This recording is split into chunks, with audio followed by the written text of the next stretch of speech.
Então, boa tarde a todos, na verdade a todas, né? Sejam todas bem-vindas aí a mais uma aula sobre a cultura do tomate. Dando continuidade aí à aula passada, nós vamos falar hoje sobre... vamos iniciar a aula de hoje falando das principais classes de tomate existentes. Se a gente for falar de tomate desde a origem até os dias atuais, nós temos uma infinidade de variedades diferentes de tomate disponíveis no mercado, tá bom? Entretanto, hoje em dia, existe uma infinidade de variedades disponíveis. Entretanto, hoje em dia, o mercado ele vem preferindo algumas variedades, ou o que a gente chama de cultivares, que são essas aí que nós temos aí citadas no quadro, que é a Santa Cruz, do tipo salada, do tipo cereja, do tipo industrial e do tipo italiano, tá? Nós vamos mostrar cada uma daqui para frente aí, falar das características de cada uma dessas variedades de tomate, ou cultivares, perdão, de tomate aí. Bem, as variedades salada, Santa Cruz, cereja e italiano, né, que é o saladete, também chamado de saladete, eles geralmente são utilizados para mesa. É o tipo é aquele tomate que a gente come em saladas, enfim. O tipo indústria, ele é geralmente destinado a indústrias produtoras de massas de tomate, indústrias produtoras aí de extratos de tomate, enfim, né? Porém, a primeira safra, né, a primeira saída, vamos dizer assim, de tomate, ela é liberada para a mesa, ele é comercializado para a mesa, porque é um tomate de qualidade, é um tomate, entre aspas, bom, não que o outro seja bom, mas as características desse material, ela é melhor que os outros que vêm surgindo aí, tá? Lembrando a diferença que geralmente os tomates relacionados à mesa, eles são de ato de crescimento indeterminado. E aqueles que são destinados à indústria, eles são de atos de crescimento determinado, tá bom? Bem, seu formato vai variar de acordo com cada tipo de cultivar, né? Pode ser oblongo, pode ser globular, pode ter tamanhos diversos, formatos diversos, como o tomate cereja, né? Pode ter um formato mais periforme ou tendendo ao oblongo e pode ser também alongado aí, tá? O tamanho e o peso desses materiais é diverso também, podendo ser maior que 250 gramas e ter 15 gramas aí, por exemplo, como o tomate cereja. Qual a característica de cada material? Depende, tá?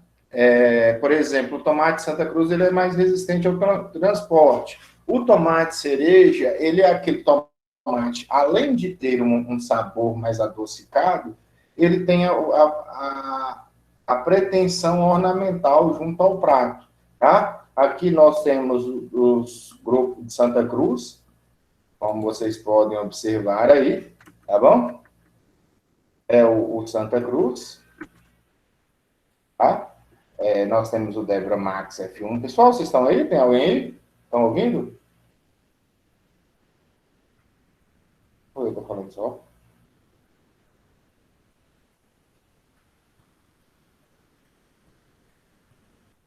Vocês estão me ouvindo, Sim, pessoal? professor. Sim. Ah, tá. Beleza. Tem o Santa Cruz, né? Nós temos o do grupo Salada, que geralmente eles são mais redondos, maiores, tá? Cerejas, ou também chamado de mini tomates aí, são bastante utilizados, são muito saborosos, mas eles são mais utilizados ornamentalmente, de maneira ornamental junto às saladas. Tem um preço bem maior, vamos dizer assim, quando comparado aos outros tomates, apesar de que o tomate A produção de tomate, a produção e preço do tomate, na verdade, ele flutua bastante em determinadas épocas do ano. Tem época do ano que o tomate está a R$ 2 e tem outras épocas do ano que o tomate ele vai estar a 10, R$ 12. Do tomate cereja, essa variação é menor, tá? O preço do tomate cereja tem uma variação menor, tá? Em relação a outras cultivares aí, tá bom? Nós temos do cultivar do grupo indústria, geralmente ele tem esse formato aqui mais achatado, um pouco mais achatado. O italiano, ele é mais fino, né? Que é o tamanho chamado de saladete, sei lá, enfim, tá bom?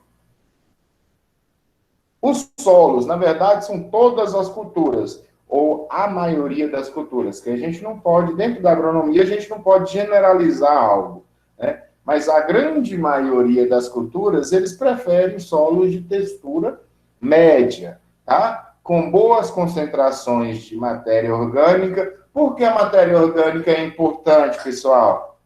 Mariana Cavalheiro. Por quê? A matéria orgânica é importante. Mariana? Oi, professor, a internet está cortando, pode repetir? Porque a matéria orgânica ela é importante no cultivo de plantas. Porque ela é uma fonte de nutrientes, uma fonte rica de nutrientes? Porque ela, além de ser fonte de nutrientes, ela causa agregação de partículas. Isso aí vai melhorar. A agregação é a união das partículas do solo, né? Tanto partículas de argila, quanto partículas de silt e partículas de areia. Tenho quase certeza que o professor Nery já falou para vocês como é formado um solo. Ele é formado de partículas de areia, formado de partículas de argila e formado de partículas de silt, né? E aí, essa matéria orgânica ali, ela vai fazer, é como se ela servisse como uma cola, que ela unisse essas partículas e elas deixassem essas partículas mais unidas. Isso aí vai evitar problema de erosão. Todo mundo lembra o que é erosão, né?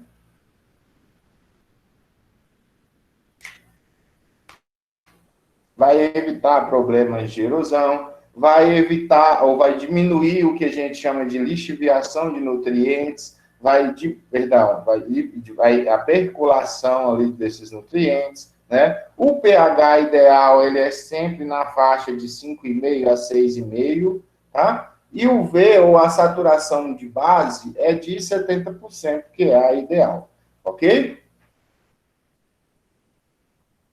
Bem, vamos lá. A correção do solo, sempre que possível, ela é de extrema importância para a cultura do tomate. Por que que ela é de extrema importância para a cultura do tomate? Porque o tomate, ele tem um grande problema, um grande distúrbio fisiológico, né, que vai causar redução, vamos dizer assim, né? Vai causar, não, perdão, ele tem um distúrbio fisiológico chamado podridão apical, que faz com que o fundo do tomate, com deficiência de magnésio e principalmente de cálcio, ele apodreça. Então, os tomates que têm deficiência de cálcio, principalmente, ocorre essa podridão no fundo dele, né? E esse problema é facilmente resolvido se eu fizer aplicação de cálcio no solo, tá? E disponibilizar cálcio para a planta. Bem, aqui nós temos uma sugestão de adubação para um tomate tutorado, né? O que seria essa sugestão de adubação? Por exemplo, 70% do fósforo ele é aplicado no plantio da muda, né? no plantio da muda, após a muda, os 25, 28 dias ali de preparação das mudas, essas mudas elas são plantadas nos locais onde serão aí cultivadas, né, mantidas, vamos dizer assim. A partir disso, no dia que eu faço o plantio, eu aplico 70% de P2O5 ou de fósforo, depende da fonte, tá bom? Aí vai depender da fonte, se for super simples, se for super triplo, se for, enfim, vocês vão aplicar aí a quantidade necessária. 10% do cloreto de potássio e 10% também do nitrogênio, tá? Seja da forma que for a ser aplicada. Beleza? Bem, após 40 dias eu aplico mais os 10% de nitrogênio e os outros 30% de P2O5, de fósforo. P é fósforo e K é potássio. 15% de potássio, tá? Na forma de cloreto de potássio. Geralmente a gente aplica na forma de cloreto de potássio.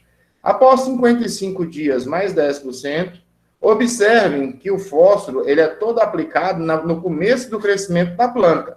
Porque o fósforo ele faz parte do processo de formação celular. As células elas são formadas, depois todas as células da planta elas são formadas e depois elas começam a crescer, tá bom? E depois a quantidade requerida de fósforo ele vai ser muito pequena aí para a planta já adulta, tá? E aí vai se fazendo até 115 dias após a semeadura, vai aplicando o nitrogênio, tá? E o potássio ali. Aqui, para o tomate que a gente chama de rasteiro, né, que é aquele tomate industrial,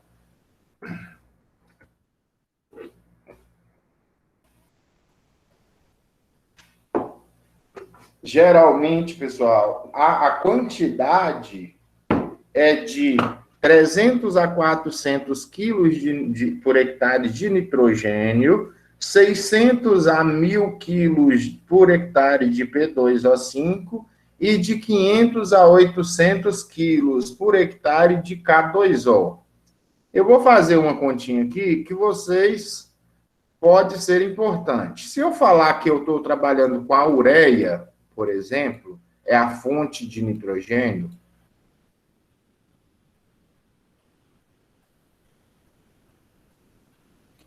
ureia é a fonte de nitrogênio, e eu preciso aplicar, por exemplo, 10% de ureia, eu tenho que saber, por exemplo, que é 400 quilos de N. Prestem bastante atenção. 400 quilos de N em 1 hectare, tá bom? Eu sei que a ureia, ela tem 45% de N. 45% de N. Então, eu posso dizer que a ureia, ela tem 45 quilos em 100 quilos. Ok? Entendido até então? Se a adubação recomendada é de 300 a 400 quilos, então nós precisamos aplicar 300 quilos, vamos dizer, de N. Nós precisamos aplicar quantos quilos de ureia? Aqui é 100 quilos de ureia, tá? Então, 45x 300 vezes 100.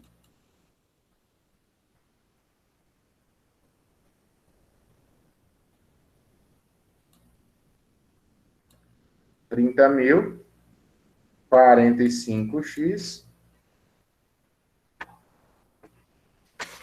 Deixa eu fazer isso aqui de maneira detalhada.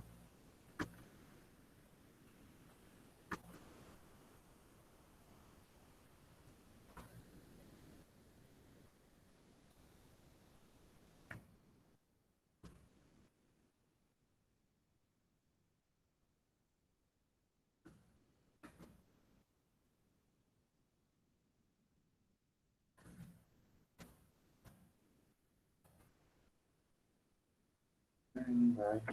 Vou fazer de maneira detalhada aqui para que vocês prestem atenção, consigam entender. Então, pessoal, eu vou fazer a multiplicaçãozinha cruzada. Olha como é que é, bem simples. 45 vezes x, 45 vezes x vai ser igual a 300 vezes 100. 45 vezes x, 45x é igual a 300 vezes 100, 30 mil.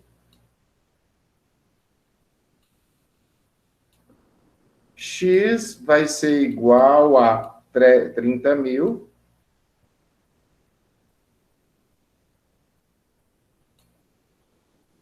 dividido por 45. X vai ser igual a... X vai ser igual a... Faz essa conta para mim, alguém, por favor?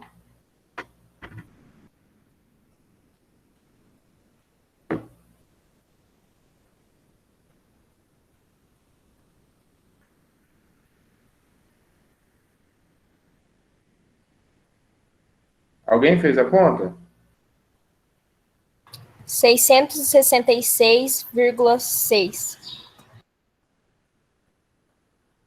670. Isso aqui vai ser a quantidade quilos de ureia.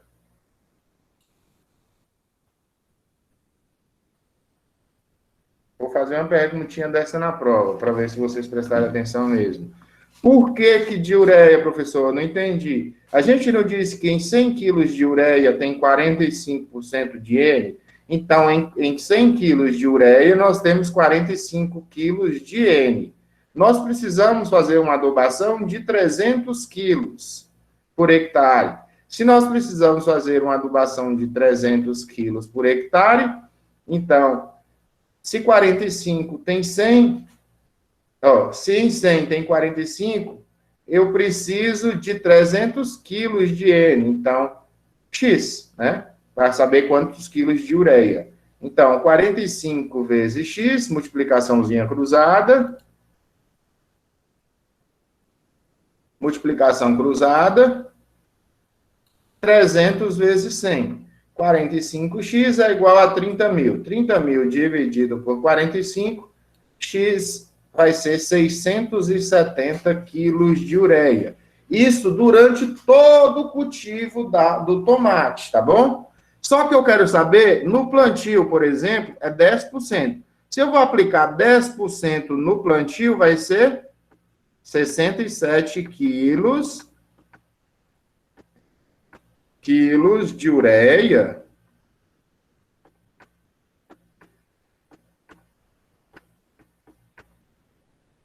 por hectare.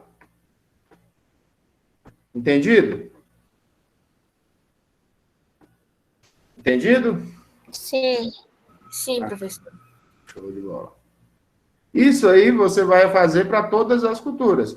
Para o fósforo, para o cloreto de potássio. Geralmente o fósforo ele tem 18% de fósforo isso aqui no super simples, ou seja, 18 em 100 quilos. Tem 18 quilos de fósforo em 100 quilos de cloreto de potássio. Se você vai aplicar 1.000, é só fazer a conta, tá? A mesma coisa o cloreto de potássio, pessoal. A mesma coisa o cloreto de potássio. Por exemplo, o cloreto de potássio, ele tem 60% de K, tá? No cloreto de potássio, 60%. Se é 60 em 100,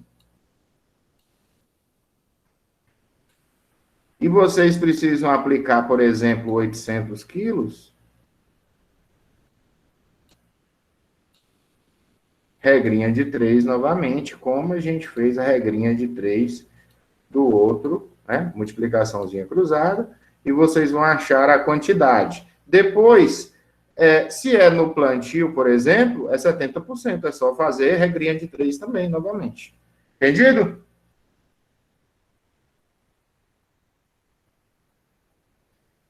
Sim. Ok.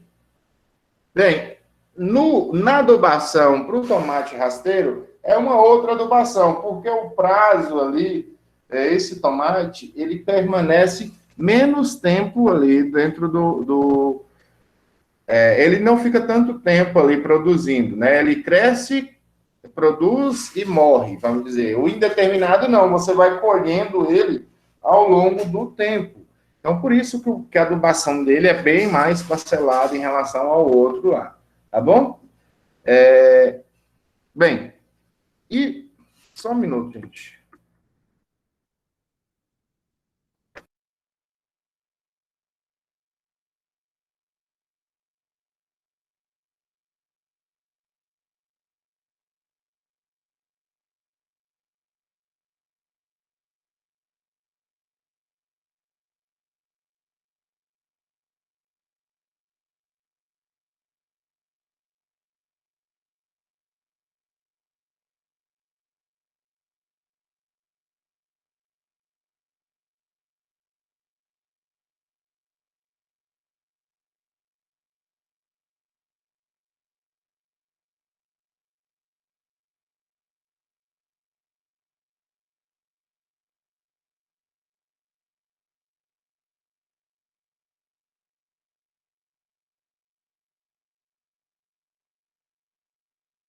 Bem, dando continuidade.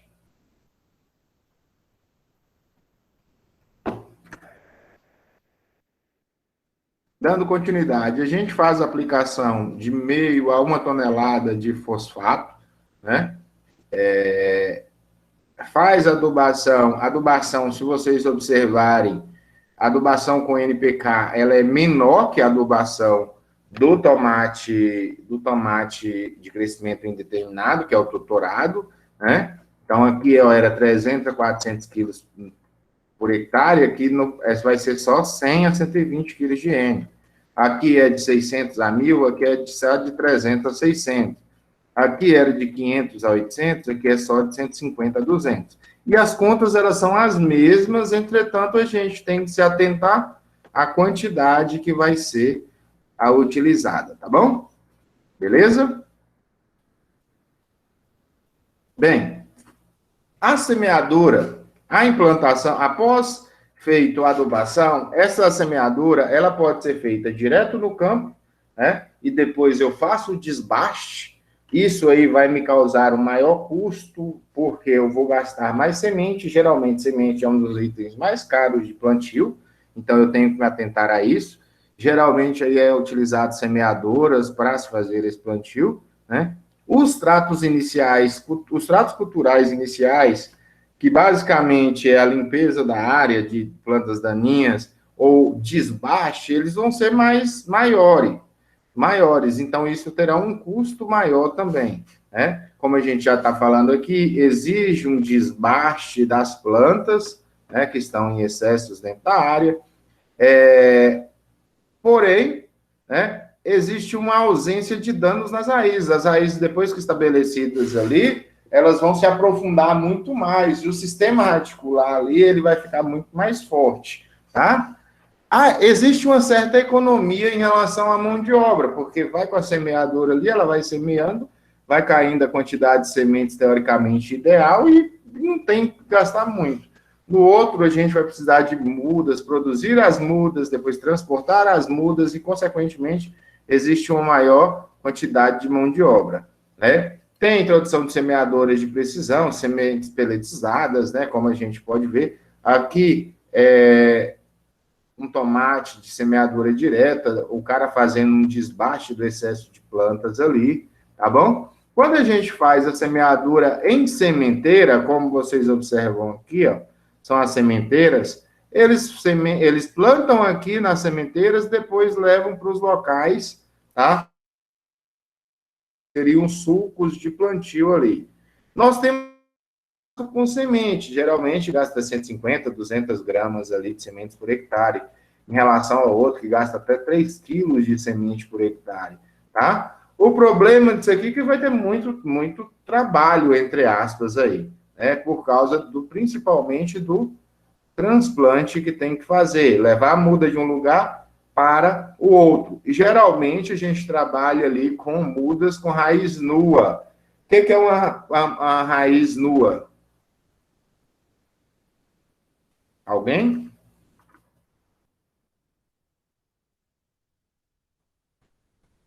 O que é uma muda com raiz nua?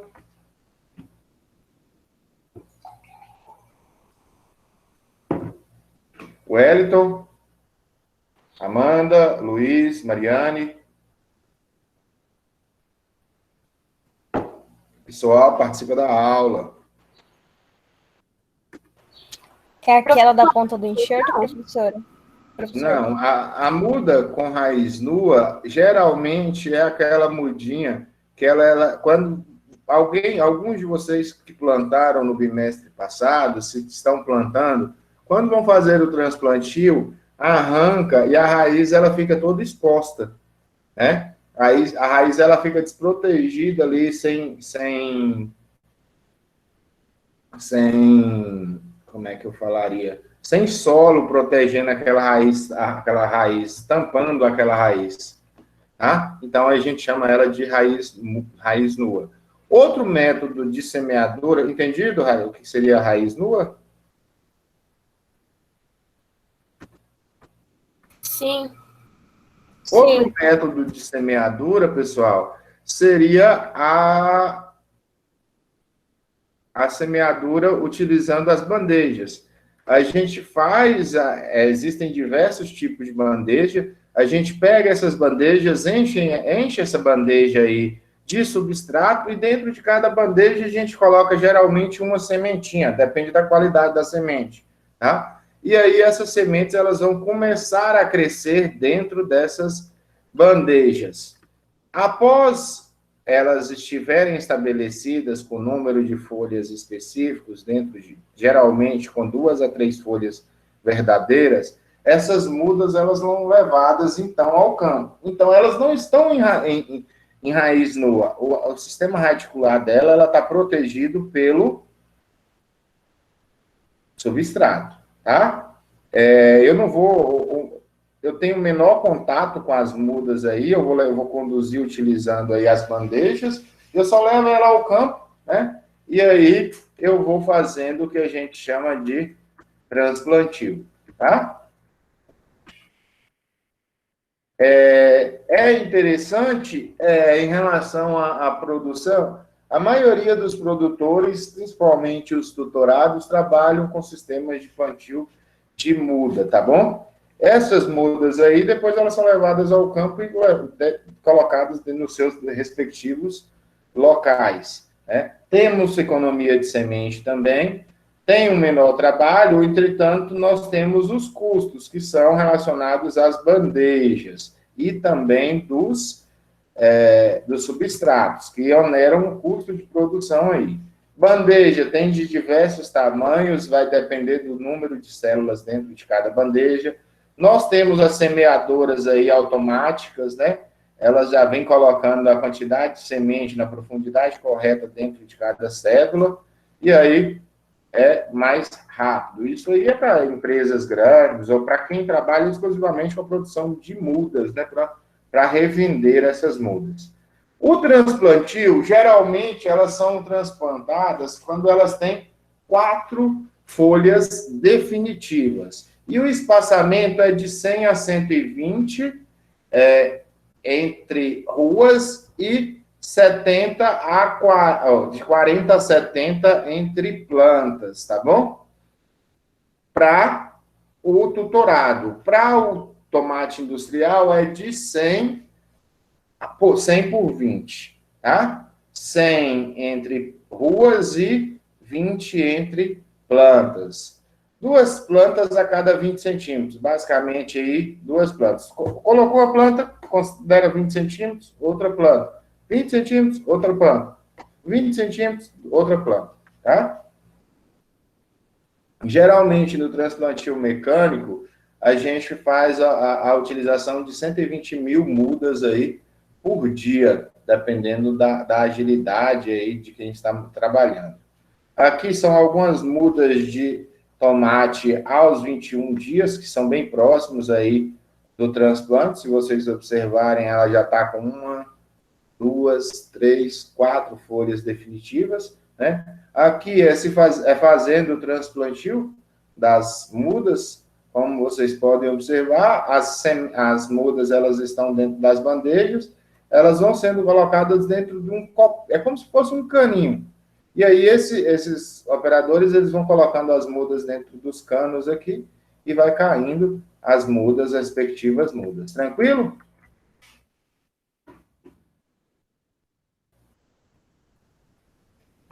Para aquele tipo de tomate, que é o tomate de mesa, ocorre o que a gente chama de tutoramento, né? O tutoramento é utilizado para aquele tomate que a gente utiliza para salada, porque é o consumo in natura aí. Por quê? Porque a gente busca o tomate de melhor qualidade, aquele tomate mais vistoso, aquele tomate mais bonito. Então, o tutoramento ele vai favorecer uma maior aeração, menor incidência de problemas relacionados a doenças, às pragas, maior controle aí, que a gente chama de fitossanitário, né, contra a aplicação aí de determinados fungicidas, herbicidas, nematicidas, enfim, bactericidas, inseticidas, tá? Evita o pisoteio dos frutos, então a qualidade dos frutos que são utilizados ela é de boa qualidade. Tutoramento, basicamente, é conduzir essa planta sobre um determinado estaca. Então, a planta ela vai subindo aqui sobre essa estaca, né? E ela, entre aspas, ela vai sendo tutorada ou conduzida aí em cima dessas estacas, tá? O manejo é relativamente simples, consiste na colocação de estacas de bambu de 1,80 m a 2,20 m de comprimento, que são apoiadas em uma madeira inclinada sobre um fio de arame bem esticado ali. A partir disso, as mudas elas vão crescendo sobre esse material, né? Então, aqui nós temos aí as mudas de tomate. Aqui nós temos o tutoramento em cerca cruzada. Aqui nós temos o que a gente chama de tutoramento vertical, né? A gente geralmente trabalha com bambu aqui, esses bambus eles são colocados e depois de colocados eles vão ser aí conduzidas, as culturas elas vão ser conduzidas aqui junto a esse bambu, tá bom? Aqui nós temos o tutoramento aí que a gente utiliza fitilho. Todo mundo conhece o fitilho? O fitilho aqui, dá para visualizar o fitilho aqui, ó, vermelhinho. A gente pega, depois que a planta está estabelecida, a gente pega aqui, né, tem um fio de arame espalhado aqui, geralmente com estacas de 5 em 5 metros, a gente coloca esse fio de arame sobre, amarra os fitilhos e amarra a plantinha, né? Geralmente a gente amarra o galho da planta, o galho da planta e não o caule, tá? Geralmente a gente amarra a fita no caule da planta, na folha da planta aqui, né? No caule da folha da planta, e ela vai crescendo ali sobre esse fitilho, ela vai desenvolvendo aqui, né? E sendo tutorada em cima desse barbante. Entendido?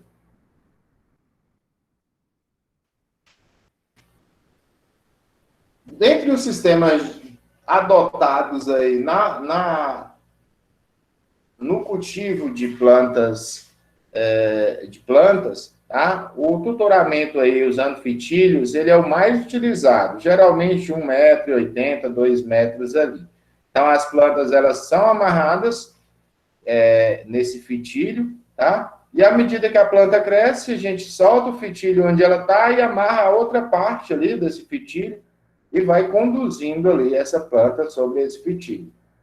De tempos em tempos, pessoal, é interessante que se faça a eliminação do que a gente chama de broto lateral. Geralmente, alguns brotos, eles vão crescendo. Prestem atenção. A planta de tomate, inicialmente, ela vai lançar 7 galhos, né, até lançar sua primeira inflorescência de frutos. A partir daí, ela lança 3 galhos e lança uma inflorescência. 3 galhos e uma inflorescência. Isso para o sistema de hábito de crescimento indeterminado, tá bom? Só que entre esses galhos, geralmente eles podem lançar alguns galinhos, né? Porque nós temos algumas gemas chamadas axilares. E essas gemas, quando elas lançam esses galhos, esses galhos, eles devem ser eliminados ali para evitar a competição e evitar que os frutos eles cresçam aí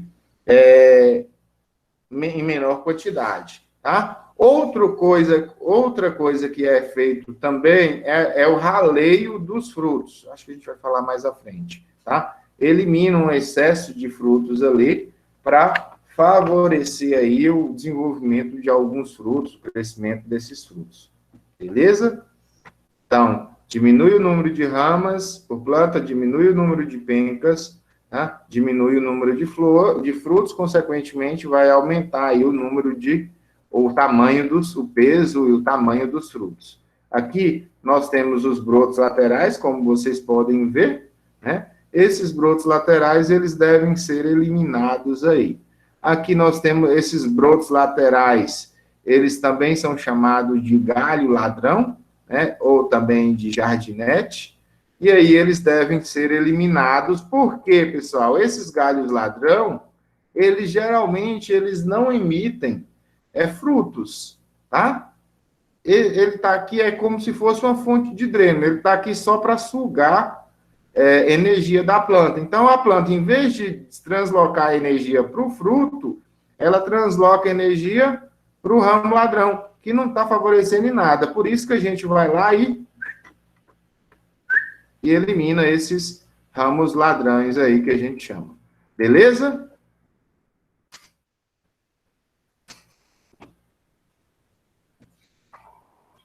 Quando a planta ela atinge um tamanho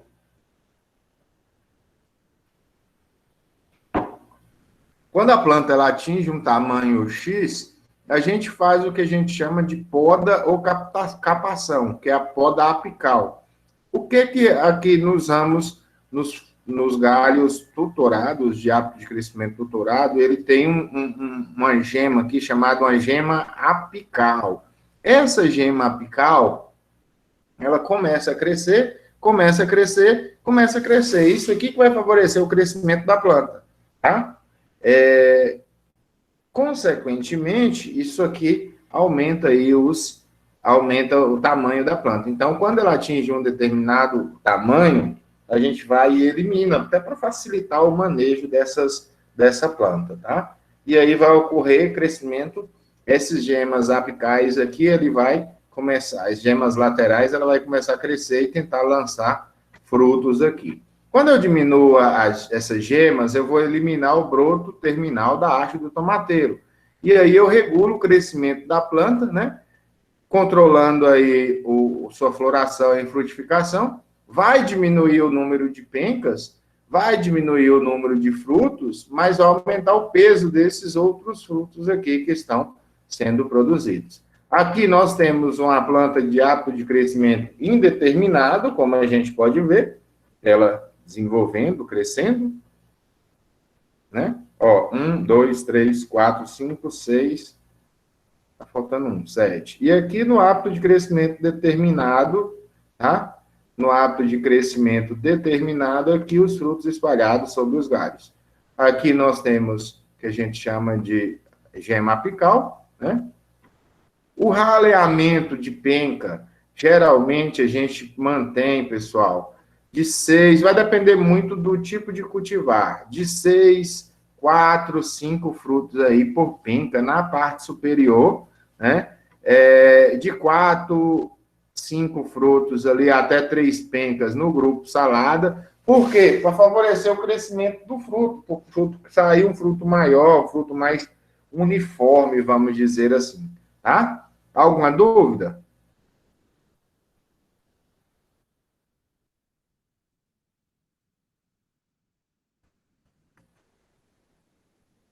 Alguma dúvida?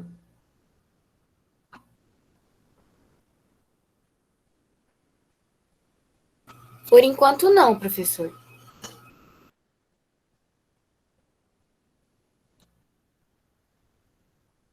Na próxima aula, nós vamos dar continuidade sobre os tratos culturais. Essas questões, elas já estão disponíveis, elas vão estar disponíveis para vocês responderem lá, tá? A partir de hoje, beleza? Já que vocês Ok, não têm mais professor. nenhuma dúvida, nós vamos